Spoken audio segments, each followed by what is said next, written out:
Olá, meus irmãos, a paz do Senhor Jesus, presbítero Diego, para mais uma previsão da nossa revista Atualidade Cristã, Ministério Internacional do Guará.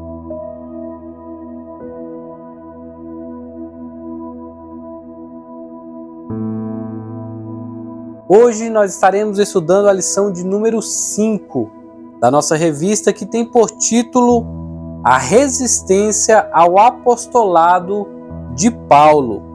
Nosso fundamento está baseado em 2 Timóteo, capítulo 3, no versículo de número 12, que diz assim: De fato, todos que desejam viver piedosamente em Cristo Jesus serão perseguidos. As nossas referências bíblicas, elas estão em Atos dos Apóstolos, capítulo de número 11, dos versículos 11 ao 14, que diz assim: E disse-lhe o Senhor: Levanta-te, vai à rua chamada Direita, e pergunta em casa de Judas por um homem de Tarso, chamado Saulo, pois eis que ele está orando.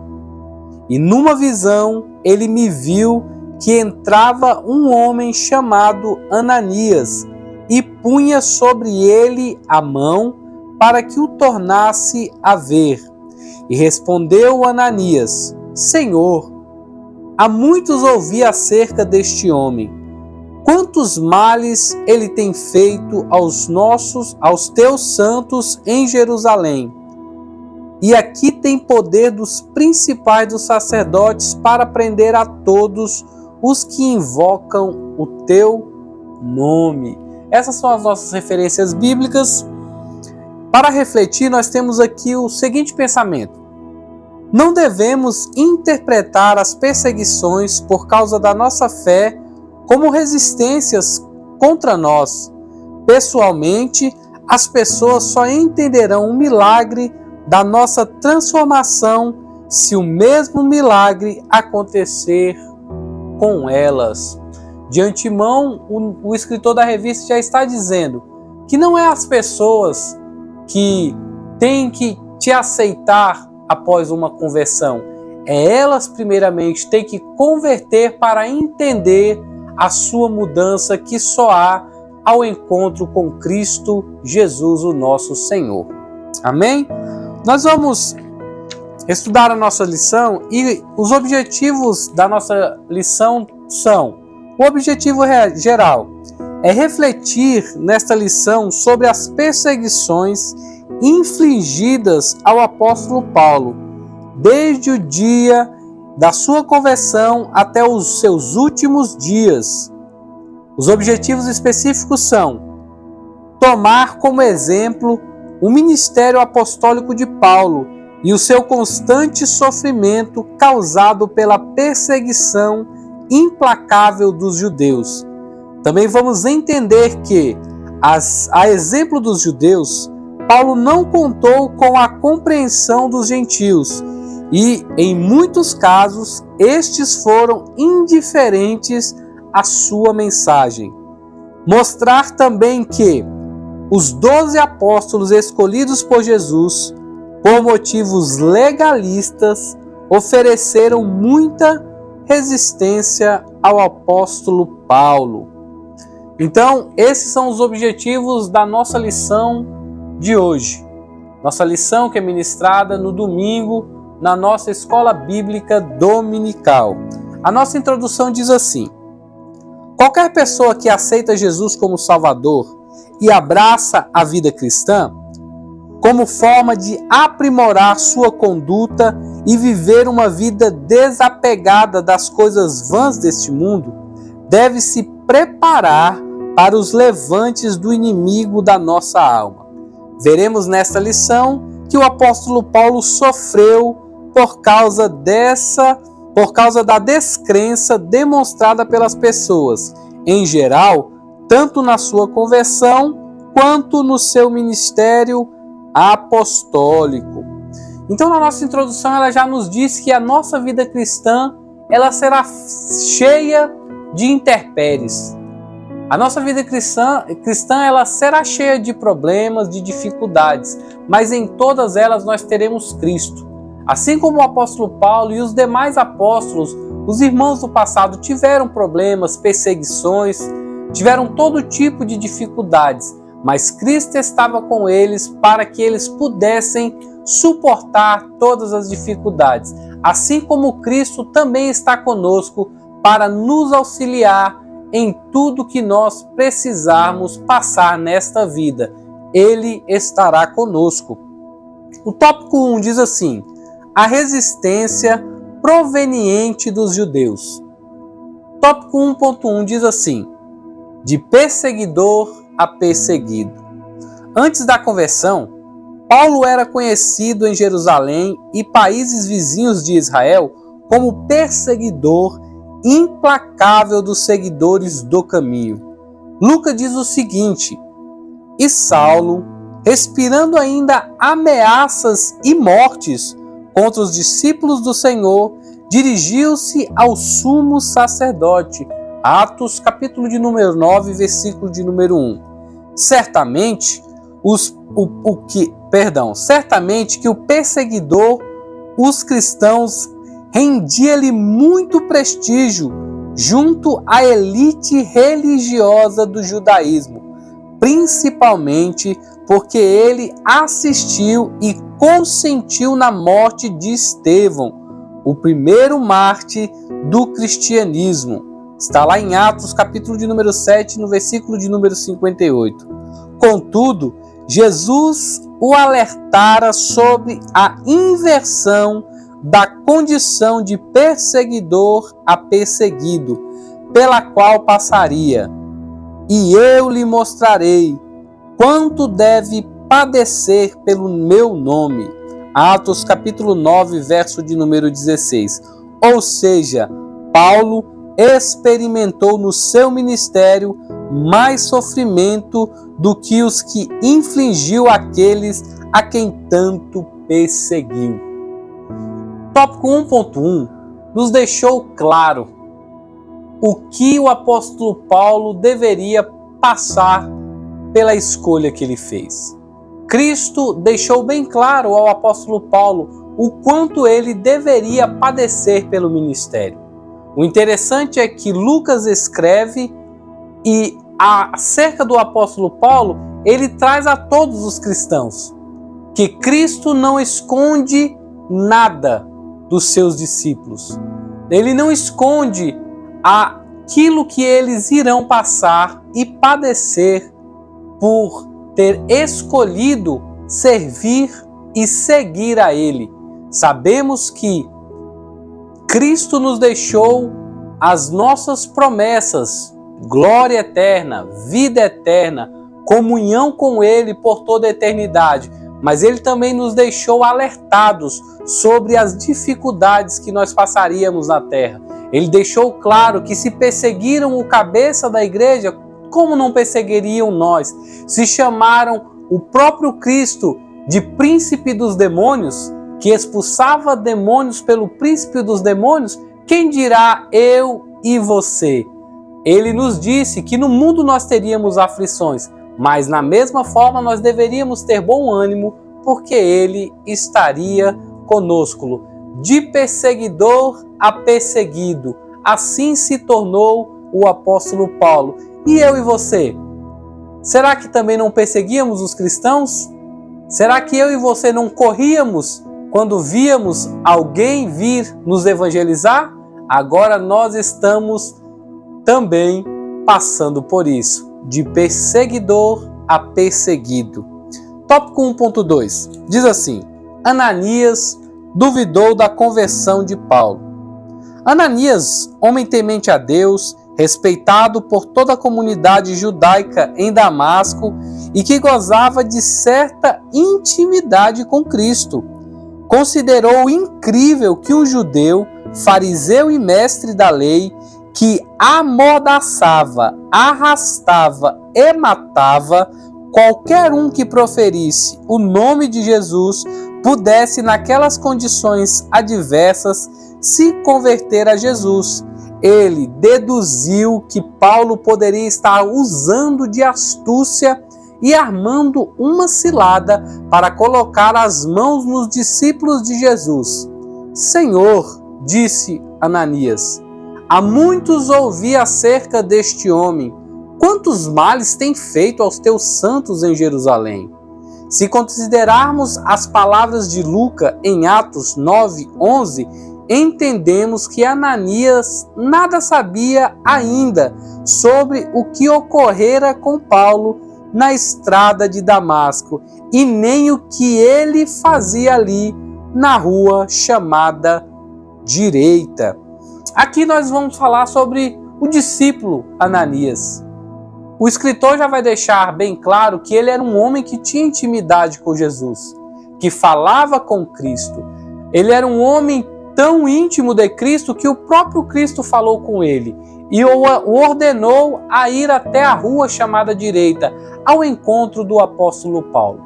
Mas este mesmo homem, sabendo a quem se referia Jesus, um homem mau, um homem que amarrava, amordaçava, maltratava e matava o povo de Deus, os servidores e seguidores de Cristo. Agora o próprio mestre manda Ananias ir ao encontro do apóstolo Paulo.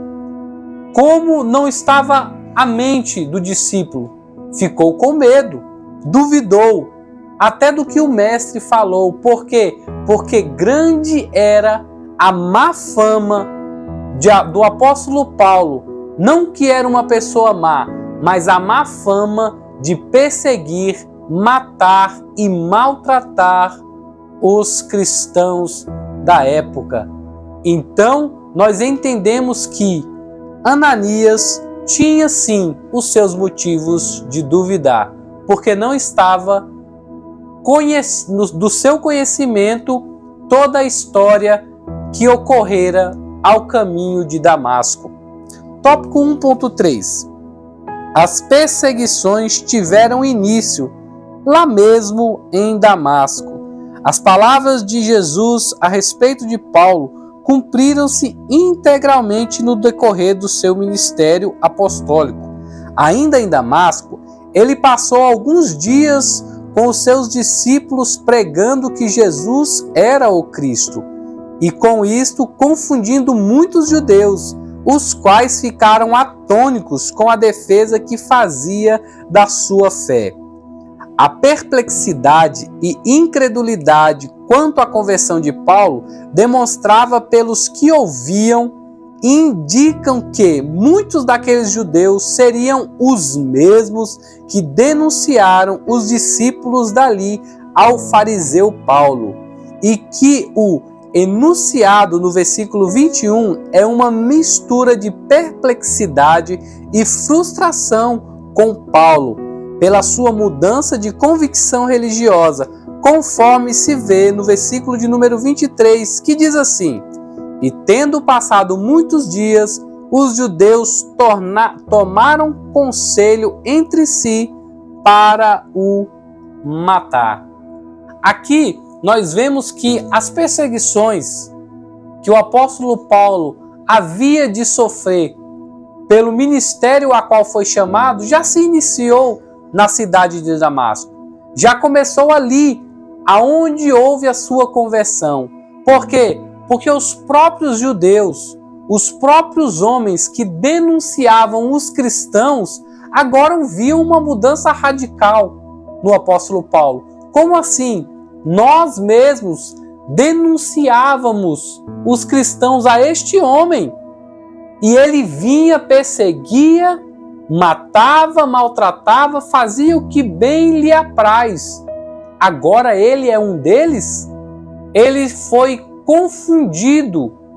Ele acabou confundindo a mente desses judeus, de uma certa forma que os próprios que outrora o ajudavam, agora tramam a sua morte. Não diferente dos dias de hoje, não diferente do meio em que a sociedade e os cristãos estão inseridos. Sempre há alguém tentando se levantar para tirar a vida de um homem e uma mulher de Deus. Por isso nós temos que estar firmes em Cristo, porque o dia a qual a morte virá sobre nós, nós não sabemos, mas nós sabemos que, se estivermos firmes em Cristo Jesus, nós herdaremos a vida eterna.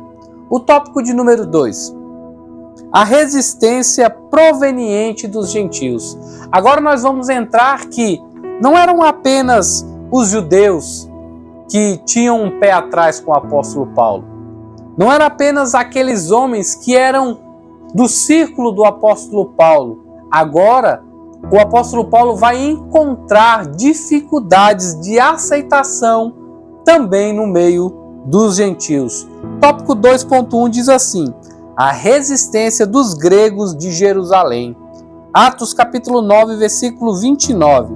Testemunha a resistência dos helenistas contra Paulo e falava ousadamente no nome do Senhor Jesus. Falava e disputava também contra os gregos, mas eles procuravam matá-lo.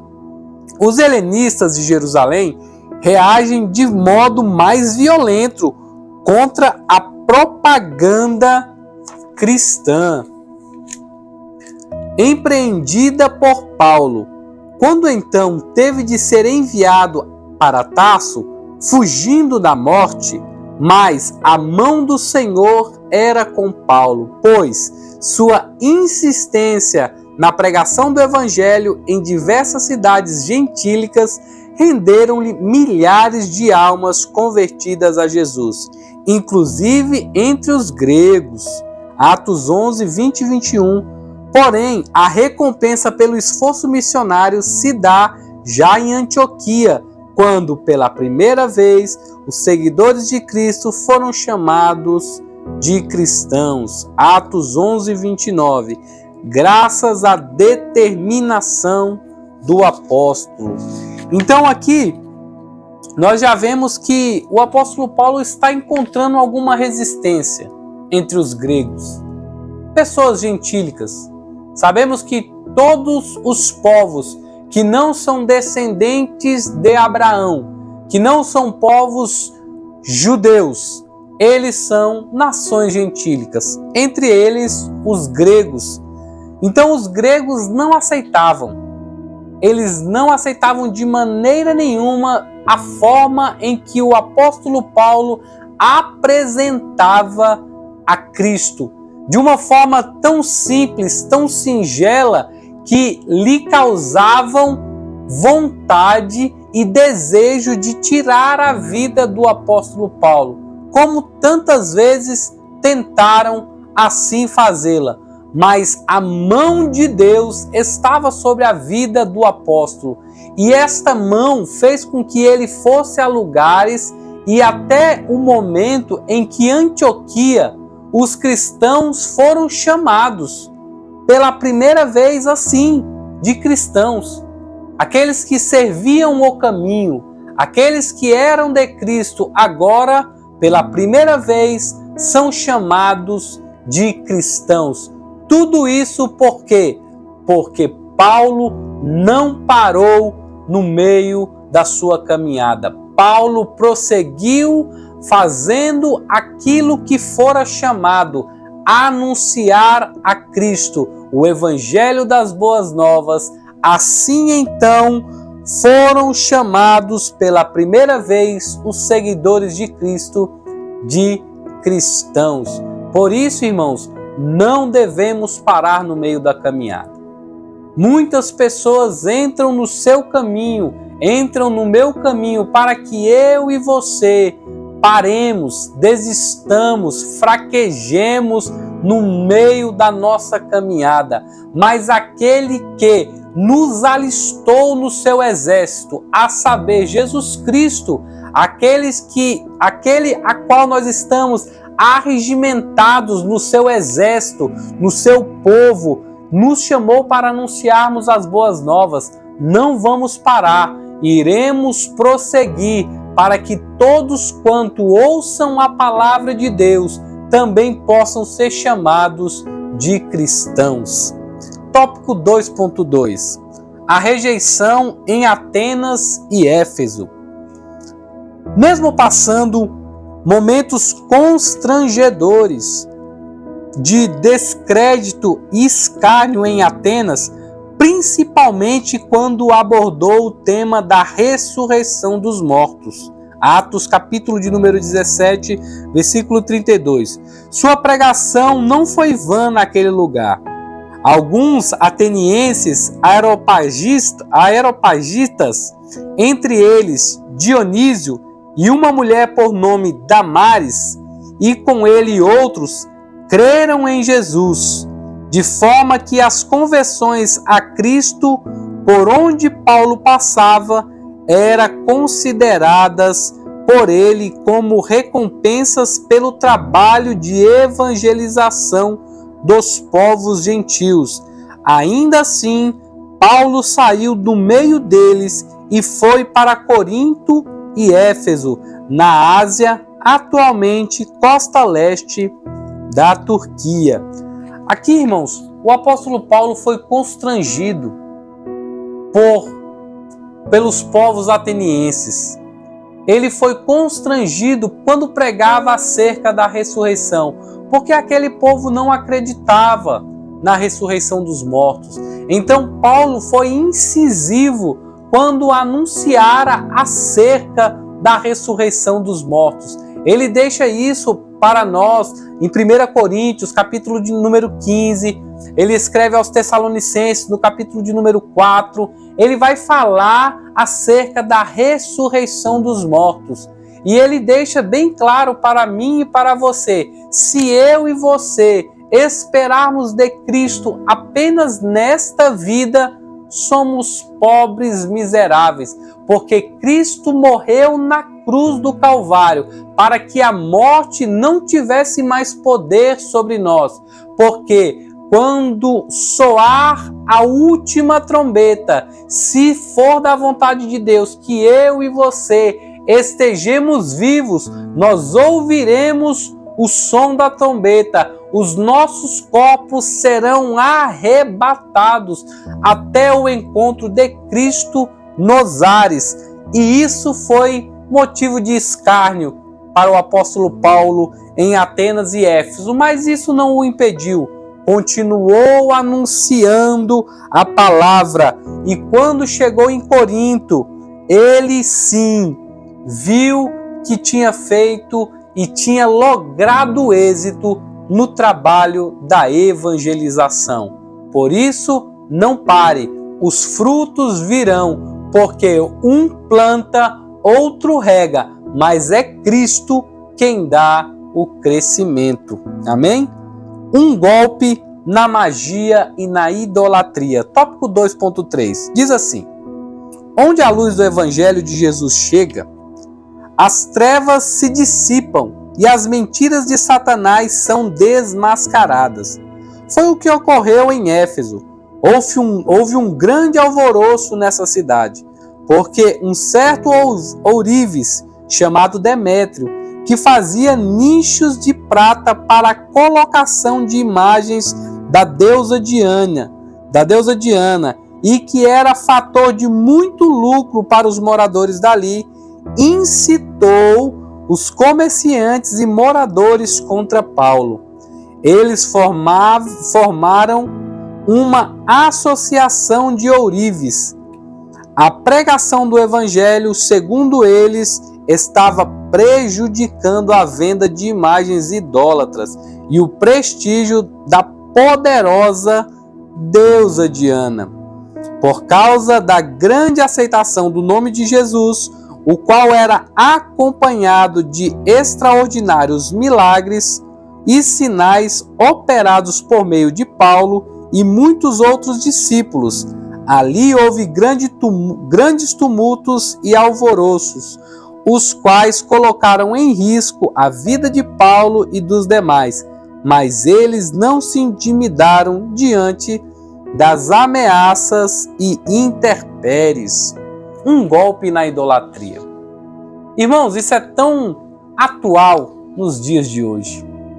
A palavra de Deus, ela confronta diretamente qualquer tipo de misticismo, qualquer tipo de magia, pensamento positivo.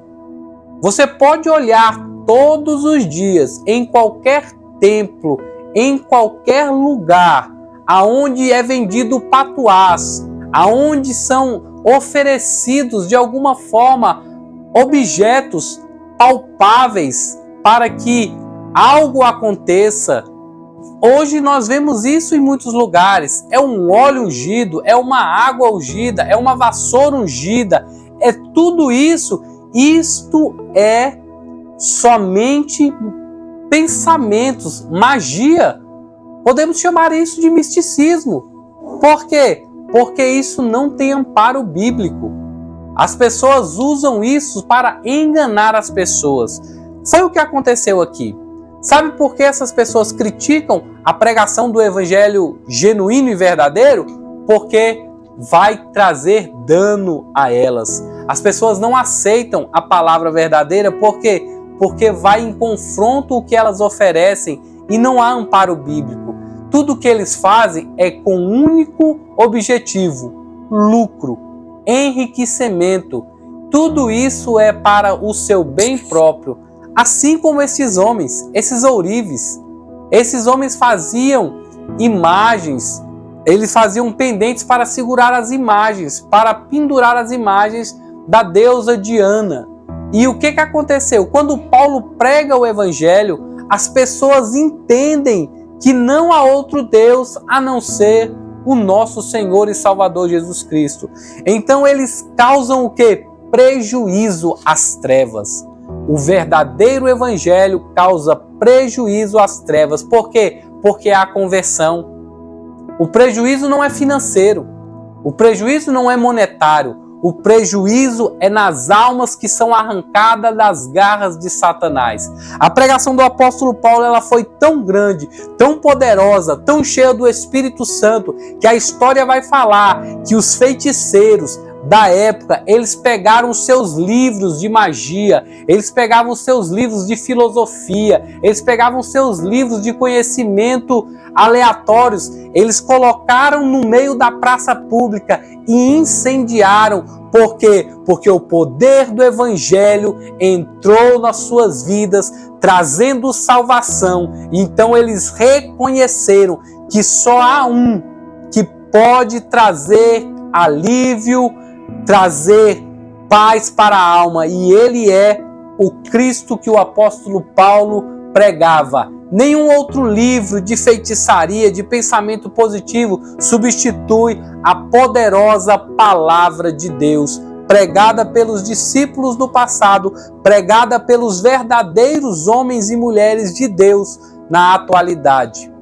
Entenda, nada palpável pode trazer a resposta que vem somente de Cristo. Aqui nós encerramos o tópico de número 2. Agora nós vamos para o tópico de número 3, que diz assim: a resistência proveniente dos discípulos. 3.1. Resistência motivada pela cautela. Paulo tinha convicções da resistência que sofreria. E foi o que aconteceu, não somente da parte de judeus e gregos, mas também dos discípulos em Jerusalém. Não por ódio a ele, mas por outros dois motivos: o temor e a descrença que algo tão extraordinário pudesse ter acontecido com aquele feroz perseguidor. E também por ter saído de cena logo após seu batismo por Ananias em Damasco, ficando assim esquecido por muito tempo. Paulo não saiu do campo, afoito e sem preparo. Como ele mesmo diz: tampouco subi a Jerusalém para ver os que já eram apóstolos antes de mim, mas de imediato parti para a Arábia e voltei outra vez a Damasco. Ou seja, imediatamente à sua conversão, Paulo foi para a Arábia, onde passou aproximadamente 3 anos e meio se preparando e aprendendo diretamente de Jesus antes de voltar a pregar em Damasco. 1 Coríntios, capítulo de número 11, versículo de número 23. Aqui nós vemos, irmãos, que os discípulos eles foram cautelosos. Eles foram, de uma certa forma, temerosos, porque na mentalidade deles não poderia acontecer algo tão extraordinário com o homem. O apóstolo Paulo, que saía arrastando cristãos por onde passava. O apóstolo Paulo que matava. O apóstolo Paulo que pegava os cristãos e fazia atrocidades. Agora está convertido? Agora ele virou um cristão? Isso foi o que passou na cabeça dos apóstolos, dos irmãos da igreja primitiva, principalmente dos apóstolos. Mas o apóstolo Paulo ele deixa isso bem claro, que Deus ele escolhe as coisas loucas deste mundo. Ele escolhe aquilo que para o mundo não tem mais jeito. Ele escolhe aqueles que estão lá no lamaçal de pecado.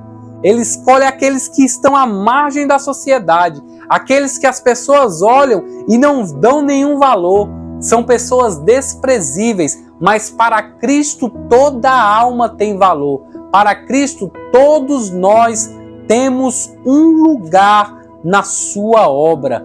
Isso deixou eles sem entender a grande obra que Cristo havia feito na vida do apóstolo Paulo. E eles também tinham medo, por quê? Porque assim que Ananias o batizou, ele sumiu. Aqui nós sabemos que ele foi para a Arábia. Ele não se converteu e já foi pregando a palavra. Aqui há um ensinamento para nós, para mim, para você, principalmente para um novo convertido.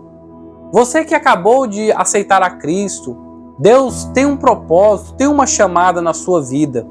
Mas você não pode sair ao campo missionário, ao campo para pregar, para evangelizar, sem um preparo. É necessário você se preparar, você estudar a palavra, você aprender a interpretar, a saber o que Cristo tem a falar. Estudar, se dedicar, orar, para depois você ir ao campo para que Deus possa lhe usar. Deus não usa ninguém de qualquer forma. Você tem que ter um preparo. O apóstolo Paulo, ele ficou aproximadamente 3 anos até retornar a Damasco para iniciar o seu ministério. Os estudiosos vão dizer que o apóstolo Paulo, ele teve instruções diretas com o próprio Cristo por aproximadamente 13 anos, até então ele deslanchar no ministério a qual ele foi chamado.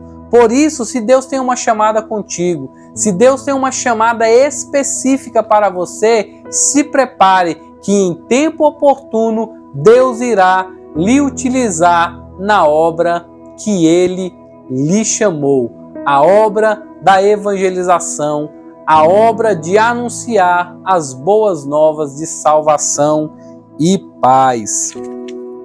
O tópico 3.2 diz assim: o ministério apostólico de Paulo foi confrontado pelos Gálatas. A maneira ríspida como Paulo começou a sua carta aos Gálatas indica que ele estava dando uma resposta direta a alguns irmãos daquela igreja, que estavam colocando em dúvida a sua chamada e unção para o apostolado. Vejamos, Paulo, apóstolo, não da parte dos homens, nem por homem algum, mas por Jesus Cristo e por Deus Pai, que o ressuscitou dentre os mortos. Gálatas 1:1. Segundo a Bíblia de Jerusalém, é de tom mais seco e duro que a das outras cartas, não faz nenhum elogio aos Gálatas. Paulo foi mais duro.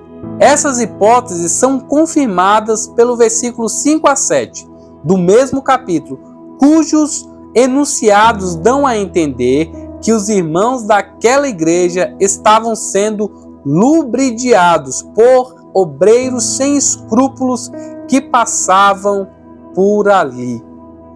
Então, irmãos, os Gálatas, eles tinham sido, de uma certa forma, instruídos por obreiros maus. Obreiros, pessoas que não queriam o bom andamento da obra de Deus. De uma certa forma, que eles estimulavam os Gálatas a não aceitar o apostolado de Paulo, dizendo que ele não tinha sido chamado por Cristo. Mas Paulo, convicto e certo da sua chamada, foi cirúrgico, ele foi direto ao ponto. Paulo, apóstolo, não da parte de homens, mas por parte de Jesus Cristo e por Deus Pai, que ressuscitou a Cristo dos mortos. Então o apóstolo Paulo está dizendo assim: ei, eu não sou apóstolo por homens, eu não fui consagrado por mim mesmo, eu fui chamado pelo próprio Cristo, eu fui chamado direto por Ele, então a minha chamada é verdadeira. Então o apóstolo Paulo, ele é mais seco, mais incisivo, digamos mais duro com os Gálatas. Por quê? Porque eles estavam se deixando levar por homens inescrupulosos, que estavam enxertados, que estavam inflamados dentro da igreja na Galácia. Mas Paulo não deixou de combatê-los e deixou bem claro que a sua chamada era vinda de Deus. Não diferente dos dias de hoje. Muitos são chamados por Deus diretamente.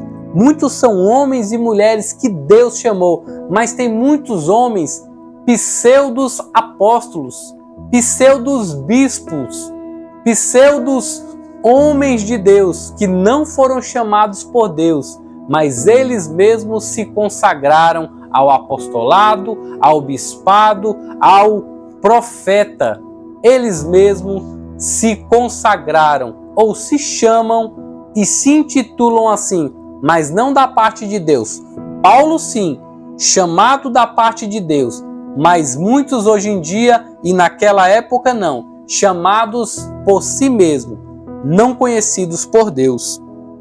Então, nós entendemos que Paulo, ele foi chamado por Cristo e por nenhum homem, somente por Cristo. Tópico 3.3. Paulo reivindica respeito pelo apostolado recebido de Cristo.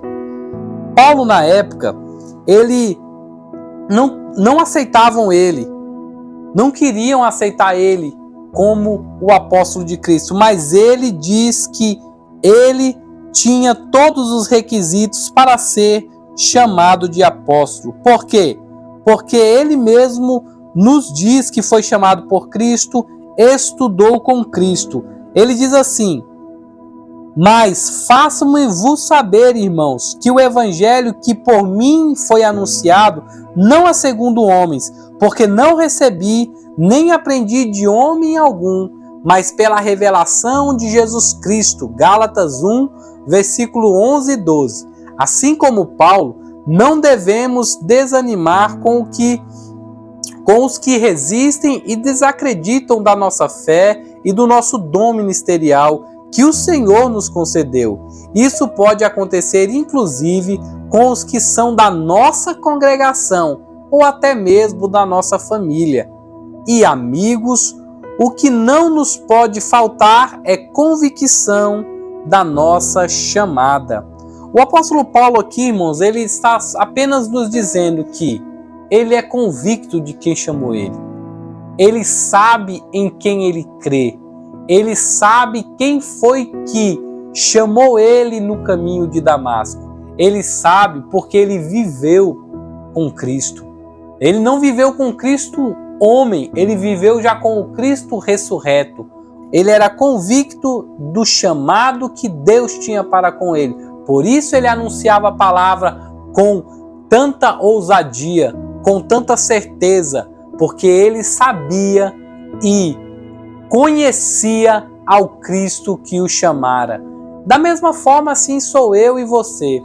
Muitas das vezes, irmãos, as pessoas desacreditam da sua chamada, desacreditam da minha chamada, mas nós que não podemos desacreditar, porque nós sabemos quem nos chamou. Você tem a certeza que foi Cristo que te chamou. Como ter essa certeza? Como saber que você certamente é chamado para o ministério? O próprio Deus fala com você. O próprio Cristo faz uma chama arder em seu coração. É o próprio Cristo que quebra todos os paradigmas humanos e mostra para você mesmo que foi Ele quem te chamou. E quando Ele chama alguém, você pode ter certeza que Ele capacita e através da capacitação de Cristo, os frutos virão. Tudo que você fizer prosperará. Por quê? Porque Cristo é quem está contigo nesta chamada. Assim como o apóstolo Paulo não aceitou que ninguém o discriminasse e nem desacreditasse da sua chamada, você e eu também não podemos aceitar que alguém venha nos discriminar ou nos diminuir se nós temos ou não uma chamada. Nós temos que ser firmes, constantes, sempre abundantes no Senhor, sabendo que o nosso trabalho no Senhor não é vão. Nós seremos galardoados por tudo quanto nós fizemos em prol do reino de Deus. A nossa conclusão diz assim, que nós temos que saber que só o poder do Evangelho é capaz de libertar o homem das garras de Satanás. Somente o poder da palavra pode libertar o homem da feitiçaria, pode libertar o homem de todo o misticismo, pode libertar o homem da mentira, de todo o pecado a qual ele está enclausurado. Qualquer pecado que você esteja cometendo, qualquer pecado que você se sinta aprisionado, somente o poder do Evangelho, somente o poder de Cristo, através da sua palavra, é capaz de tirar esse pecado, arrancar você que está nas garras de Satanás por causa do pecado e te tirar. Somente o poder da palavra de Deus. Assim como em Atenas, assim como na Grécia, assim como nos confins da terra, homens e mulheres estavam aprisionados na feitiçaria, na macumbaria, na idolatria.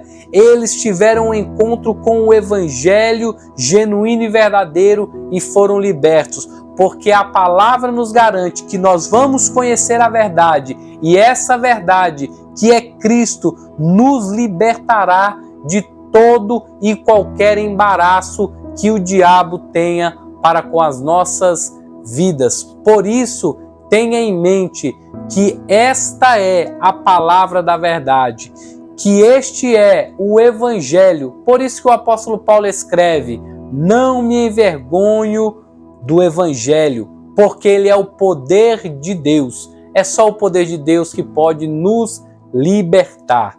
Nossa Escola Bíblica Dominical inicia-se às 9 horas no próximo domingo. Até lá e até a próxima, se assim Deus nos permitir.